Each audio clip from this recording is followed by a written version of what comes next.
স্থিতিস্থাপকতা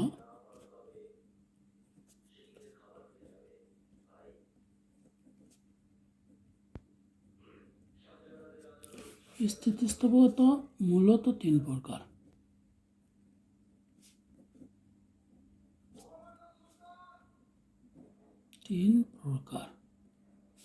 এক নম্বর হচ্ছে দাম স্থিতিস্থাপকতা। দাম স্থিতিস্থাপকতা একে ইপি দ্বারা প্রকাশ করা হয়। দুই নম্বর হচ্ছে আয় স্থিতিস্থাপকতা।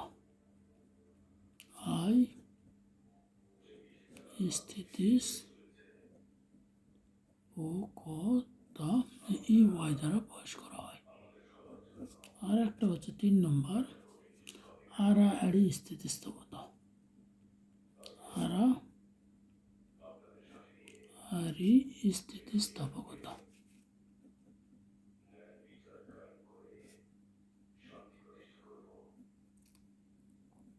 এখানে ইসি দ্বারা প্রকাশ করা হয়। এটা হচ্ছে ইলাস্টিসিটি, সেটা হচ্ছে ক্রস ইলাস্টিসিটি অফ কোর্স। এই মূলত স্থিতিস্থাপকতা তিন প্রকার। এখন এই দাম স্থিতিস্থাপকতা, এই দাম স্থিতিস্থাপকতা আবার পাঁচ প্রকার। কয় প্রকার? পাঁচ প্রকার। মানে দাম স্থিতিস্থাপকতা কয় প্রকার? পাঁচ প্রকার। দাম স্থিতিস্থাপকতা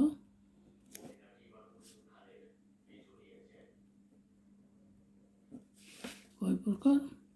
পাঁচ প্রকার।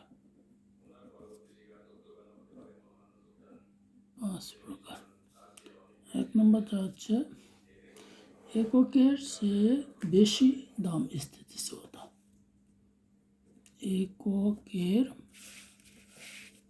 এককের চেয়ে বেশি দাম স্থিতিস্থাপকতা।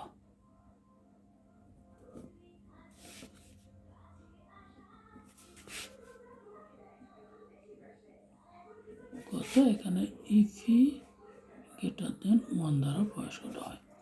ইলাস্টিসিটি প্রাইস গ্রেটার দেন 1, এককের চেয়ে বেশি। দুই নম্বর সমান হচ্ছে এককের সমান দাম স্থিতিস্থাপকতা।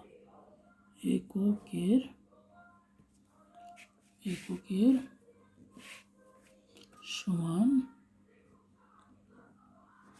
দাম স্থিতিস্থাপকতা।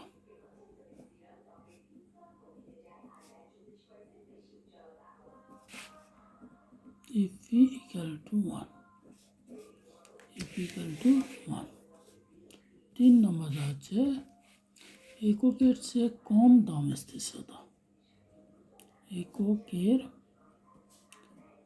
চেয়ে কম দাম স্থিতিস্থাপকতা।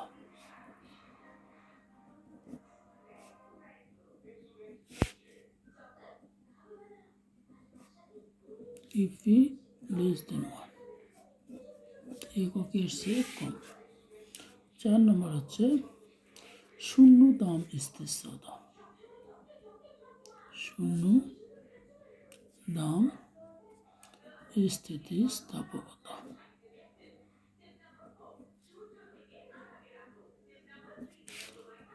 ইফি ইকুয়াল টু 0। আর পাঁচ নম্বর হচ্ছে অসীম দাম স্থিতিস্থাপকতা। অসীম দাম স্থিতিস্থাপকতা, অর্থাৎ ইপি ইকুয়াল টু ইনফিনিটিভ। এই চিহ্নকে কি বলা হচ্ছে? ইনফিনিটিভ। তো আমরা মূলত দেখলাম স্থিতিস্থাপকতা, অর্থাৎ দাম স্থিতিস্থাপকতা মূলত পাঁচ প্রকার। একটা হচ্ছে এককের চেয়ে বেশি দাম স্থিতিস্থাপকতা, ইপি গ্রেটার দেন 1। দুই নম্বর হচ্ছে এককের সমান দাম স্থিতিস্থাপকতা, ইপি ইকুয়াল টু 1। তিন নম্বর এককের চেয়ে কম দাম স্থিতিস্থাপকতা, ইপি লেস দেন 1। চার নম্বর হচ্ছে শূন্য দাম স্থিতিস্থাপকতা, ইপি ইকুয়াল টু 0। 5 নম্বর অসীম দাম স্থিতিস্থাপকতা ইফি ইকাল টু ইনফিনিটিভ। এখন আমরা প্রত্যেকটার সংজ্ঞা দেব। 1 নম্বর আমার কি আছে, ইফি গ্রেটার দেন 1, ইফি গ্রেটার দেন 1। 1 নম্বরে কি আছে, ইফি গ্রেটার দেন 1। এখানে বলা হচ্ছে, সংজ্ঞাটা হচ্ছে দাম যে হারে পরিবর্তন হয়, দাম যে হারে পরিবর্তন হয়, চাহিদা যদি তার চেয়ে বেশি হারে পরিবর্তন হয়, তার চেয়ে বেশি হারে পরিবর্তন হয়, তবে তাকে এককের চেয়ে বেশি, একের চেয়ে বেশি চাহিদার দাম স্থিতিস্থাপকতা বলে, দাম স্থিতিস্থাপকতা বলে। এককের চেয়ে বেশি চাহিদার দাম স্থিতিস্থাপকতা বলে। এখন আমরা প্রমাণ করে দেখাই কোনটি এককের চেয়ে বেশি চাহিদার দাম স্থিতিস্থাপকতা। আমরা স্থিতিস্থাপকতার সূত্র মূলত জানি কি, EP equal to del Q by del P by by. Q হচ্ছে মূলত স্থিতিস্থাপকতার সূত্র। এখন আমরা এদিকে দেখি তো, এদিকে সাপোজ আমি এটা নিলাম পি, এটা নিলাম কিউ, এটা নিলাম পি, এটা নিলাম কিউ। এটা হলো পি দাম, কিউ হচ্ছে পরিমাণ। পি সাপোজ আমি ধরে নিলাম 10 টাকা। কত ধরলাম? 10 টাকা। পি যখন 10 টাকা ছিল তখন চাহিদা কিউ এর পরিমাণ আমি ধরে নিলাম সাপোজ 100 একক।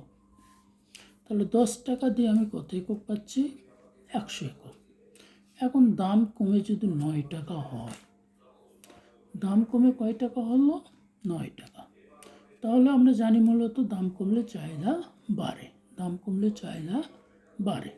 তাহলে এখানে 1 টাকা কমে গেছে এবং 10 টাকায় যখন আমি 100 একক পাই, তাহলে প্রতি টাকায় আমি পাচ্ছি 10 একক। তাহলে 1 টাকা যেহেতু কমে গেছে, তাহলে আনুপাতিক হার হলে কত হবে? 110 হবে।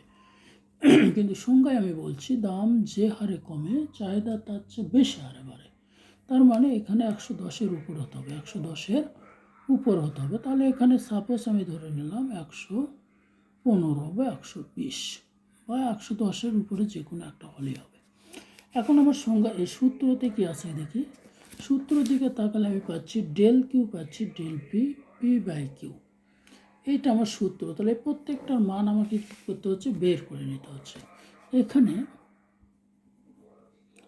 এখানে আমি কি পাচ্ছি? পি। পি সমান কি? প্রাথমিক দাম। প্রাথমিক দাম কত ছিল? 10। প্রাথমিক দাম কত ছিল? 10। তারপরে কিউ। কিউ সমান কি? প্রাথমিক পরিমাণ। প্রাথমিক পরিমাণ কত ছিল? 100। প্রাথমিক পরিমাণ কত ছিল? 100। এখন আমি পি এবং কিউ পেয়ে গেছি, পি এবং কিউ কে আছে পেয়ে গেছে। এখন ডেল কিউ আর ডেল পি। তাহলে del P, del P, del পিটা হচ্ছে কি দেখি, পরবর্তী দাম বিয়োগ পূর্বের দাম। ডেল পি সূত্র হচ্ছে পরবর্তী দাম বিয়োগ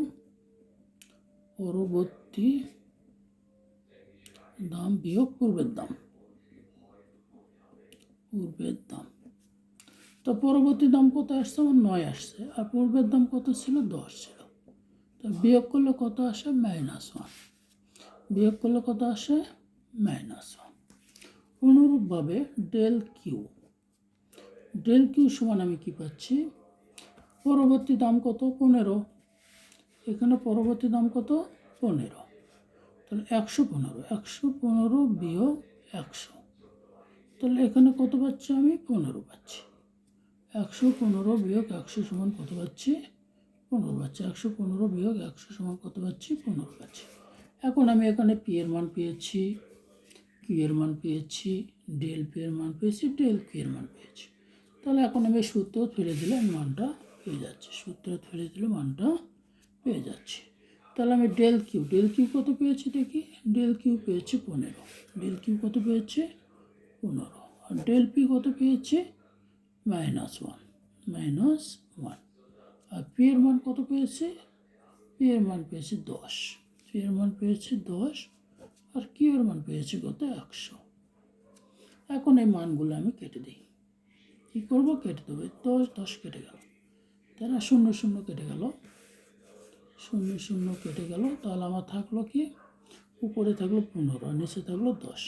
5 দিয়ে কাটে 3 5 15, 5 2 10। তাহলে কত আসছে?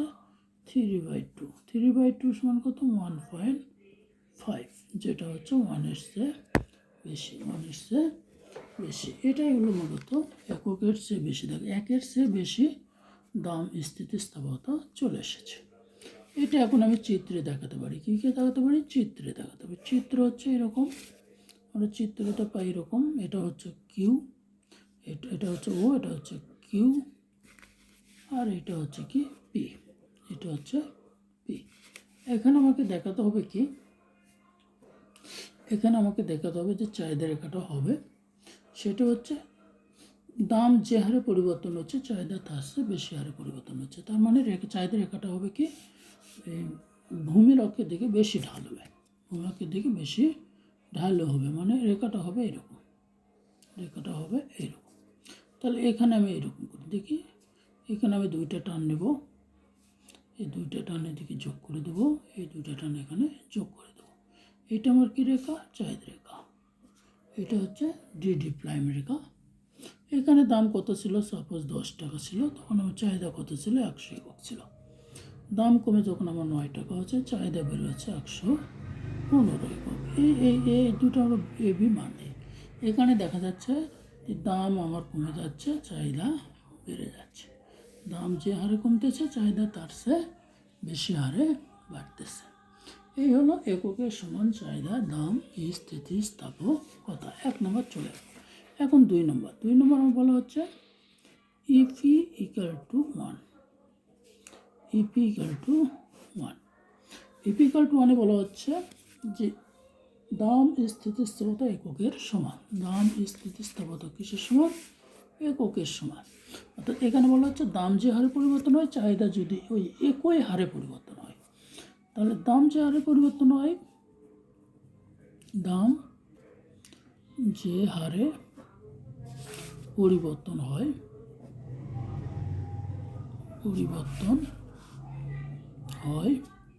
চাহিদা যদি একই হারে পরিবর্তন হয়, একই হারে পরিবর্তন হয়, তাহলে তাকে এককের সমান চাহিদার দাম স্থিতিস্থাপকতা বলে।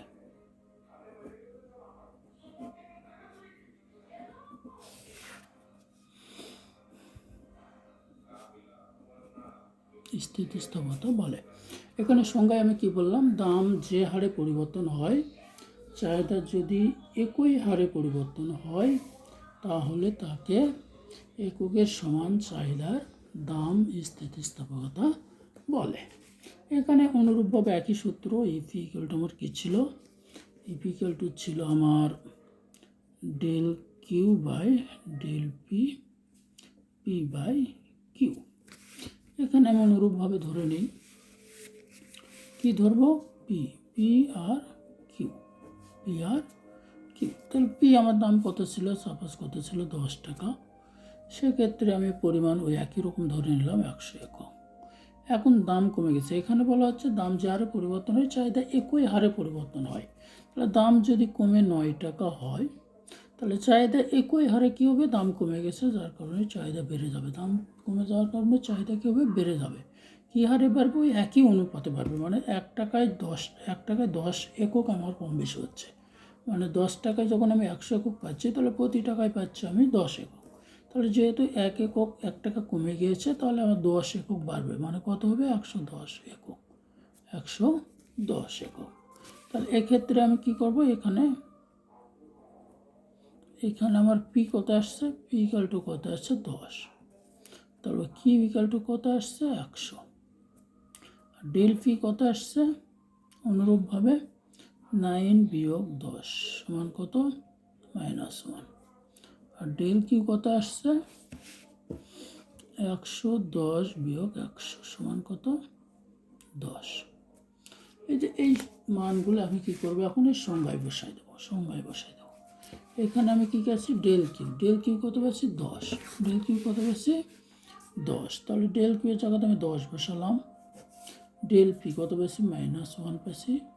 পি এর মান কত পাচ্ছি, 10 পাচ্ছি। কিউ এর মান কত পাচ্ছি, 100 পাচ্ছি। তখন এই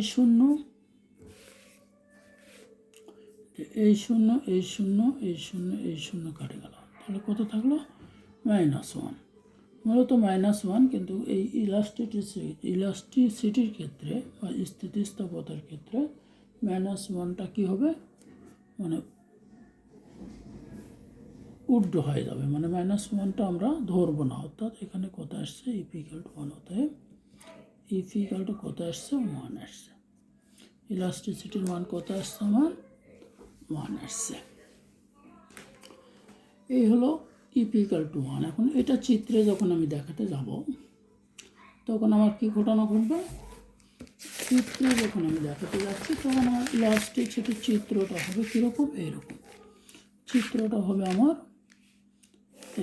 এইরকম একই অবস্থা। আপনার ও কিউ পি, লম্ব অক্ষের দাম, ভূমি অক্ষের পরিমাণ। হ্যাঁ, এখন যেহেতু একই, তাহলে এই চাহিদা রেখাটা হবে নর্মালি যেরকম রেখা হয় আর কি, এইরকম।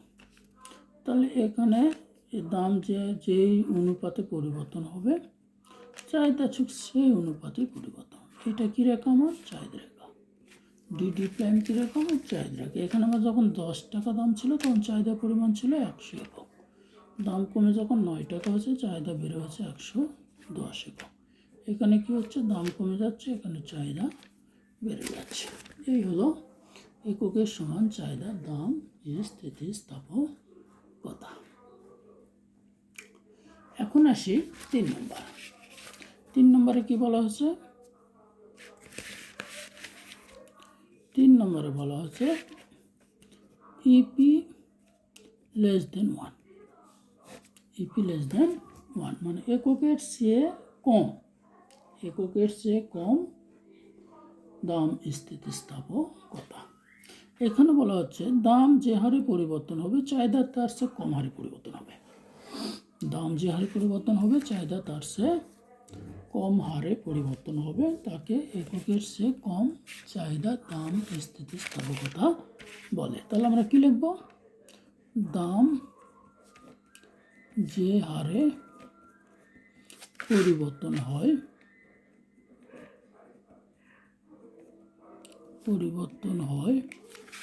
চাহিদা যদি তার চেয়ে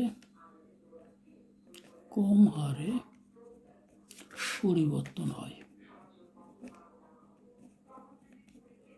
পরিবর্তন হয়, তাহলে তাকে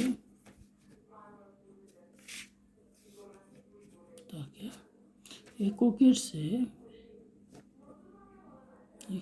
চেয়ে কম চাহিদার দাম স্থিতিস্থাপকতা বলে।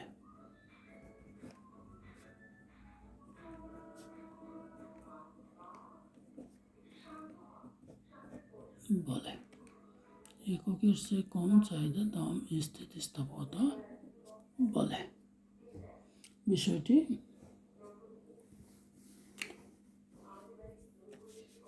চিত্রে দেখানো হলো।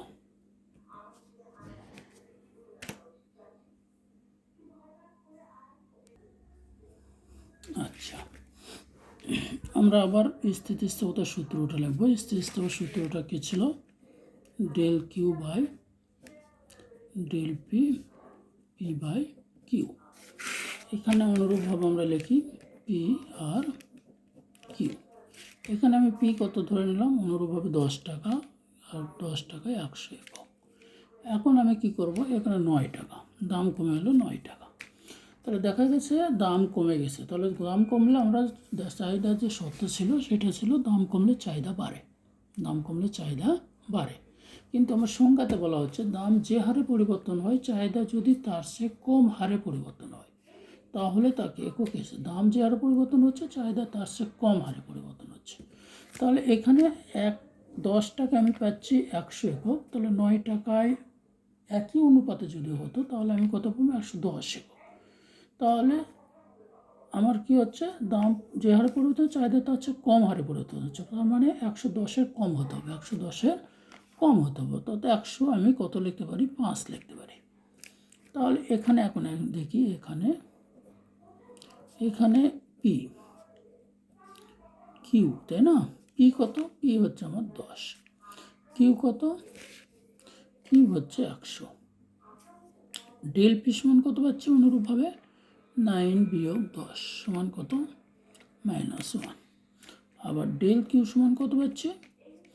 105 বিয়োগ 100 সমান কত পাচ্ছি? 5। এখন এখানে আমি সূত্র ফেলে দিই। ডেল কিউ কত পাচ্ছি? 5। আর ডেল পি সমান কত পাচ্ছি? -1। পি এর মান কত আমার ছিল? 10। পি এর মান কত ছিল? 100। এখন আমার কি আসছে দেখি, এই শূন্য কাটে গেছে, 5 কে 5, 5 দুগুণে 10। তাহলে উপরে কত থাকলো? মাইনাস চিহ্ন আমরা ধরবো না, মাইনাসকে আমরা এড়িয়ে যাব। তাহলে উপরে তাহলে কত 1, নিচে তাহলে 2। এটা কি? <<1 এককের চেয়ে কম, এককের চেয়ে কম। এখন আসি, এটা যদি আমি চিত্রে দেখাই, অনুরূপভাবে আমি চিত্রটা নিয়ে নিলাম। এখানে কিউ, এখানে কিউ, এখানে পি। এখানে দেখা যাচ্ছে আমার দাম যে হারে পরিবর্তন হচ্ছে চাহিদা তার চেয়ে কম হারে পরিবর্তন হচ্ছে, মানে চাহিদা রেখাটা কী হবে? লম্ব অক্ষের দিকে খাড়া হবে, লম্ব অক্ষের দিকে কী হবে? খাড়া হবে। অর্থাৎ চাহিদা রেখাটা আমার এইরকম হবে, ডি ডি প্রাইম। দেখি এখানে দাম যে হারে পরিবর্তন হচ্ছে চাহিদা তার চেয়ে কম হারে পরিবর্তন হচ্ছে। এখানে কত ছিল? 10, 9, এখানে কত আসছে? 100, এখানে 105। অর্থাৎ দেখা যাচ্ছে এইটা যতটুকু গ্যাপ আসছে এটার গ্যাপটা তার চেয়ে কম হয়েছে, এটার গ্যাপটা তার চেয়ে কম হয়েছে। এটা হলো 3 নম্বর দাম স্থিতিস্থাপকতা। এখন আসি 4 নম্বর দাম স্থিতিস্থাপকতা। 4 নম্বরের স্থিতিস্থাপকতা কী হচ্ছে? EP equal to 0। EP equal to 0।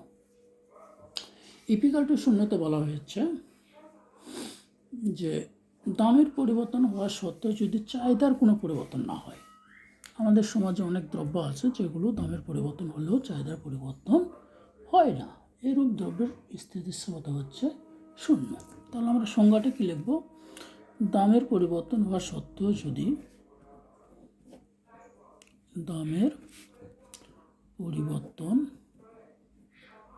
হওয়া সত্ত্বেও যদি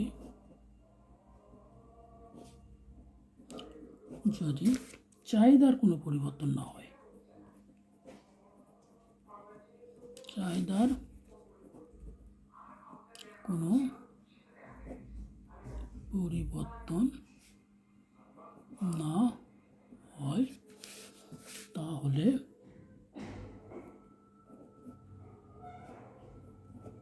তাকে শূন্য চাহিদার দাম স্থিতিস্থাপক বলে। তাহলে তাকে শূন্য চাহিদার শূন্য দাম স্থিতিস্থাপক বলে।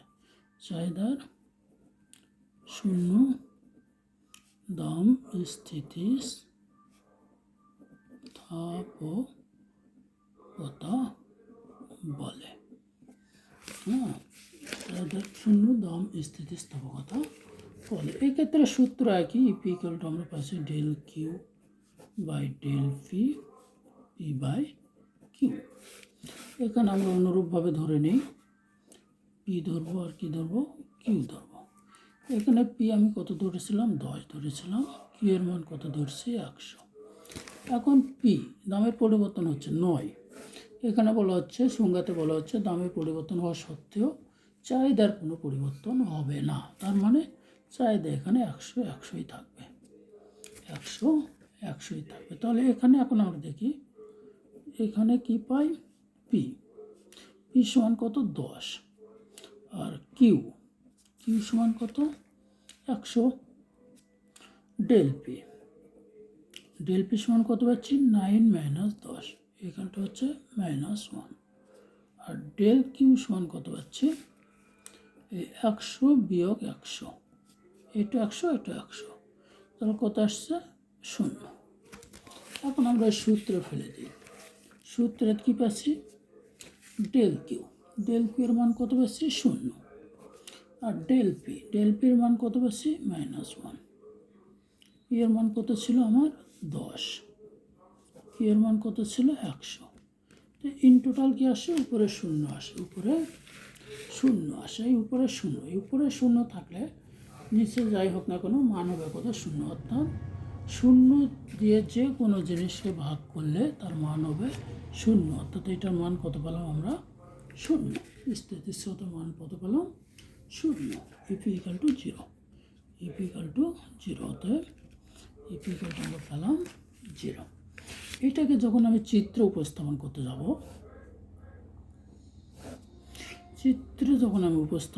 যাব, সেক্ষেত্রে আমি দেখতেছি যে দামের পরিবর্তন হচ্ছে কিন্তু চাহিদার কোনো পরিবর্তন হচ্ছে না। দামের পরিবর্তন হচ্ছে কিন্তু চাহিদার কোনো পরিবর্তন হচ্ছে না। যেহেতু দামের পরিবর্তন হচ্ছে, চাহিদার পরিবর্তন হচ্ছে না, সেক্ষেত্রে চাহিদা রেখাটা কী হবে, লম্ব অক্ষের সমান্তরাল হবে। অর্থাৎ চাহিদা রেখাটা হবে লম্ব অক্ষের সমান্তরাল। এটা হচ্ছে ডি প্রাইম রেখা। এটার মান কত ছিল আমার, 100। ডি প্রাইমের মান ছিল 100। এখন এখানে দাম কত ছিল আমার, 10 টাকা। হ্যাঁ, এ আবার দাম কমে হয়েছে কত, 9 টাকা। বি দাম কমে গেছে কিন্তু চাহিদার কোনো পরিবর্তন ঘটে নাই, এটি হচ্ছে মূলত শূন্য স্থিতিস্থাপকতা। এবার 5 নম্বরে কি বলা হচ্ছে আমার, 5 নম্বরে বলা হচ্ছে অসীম স্থিতিস্থাপকতা। অর্থাৎ ইফি ইকাল টু ইনফিনিটিভ। ইনফিনিটিভের মানে হচ্ছে অসীম। ইনফিনিটিভ অর্থই হচ্ছে অসীম। অসীম মানে হচ্ছে যেটা মানে সীমার বাইরে। এখানে বলা হচ্ছে দামের পরিবর্তন ছাড়াই যদি চাহিদার পরিবর্তন ঘটে। দামের পরিবর্তন হবে না কিন্তু চাহিদার ব্যাপক পরিবর্তন হতে পারে। তো দামের পরিবর্তন ছাড়াই সংখ্যাটি আমি কী লিখব, দামের কোনো পরিবর্তন ছাড়াই, দামের কোনো পরিবর্তন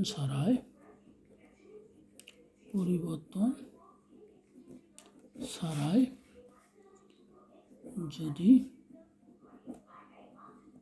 চাহিদার পরিবর্তন হয় বা ব্যাপক পরিবর্তন হয়,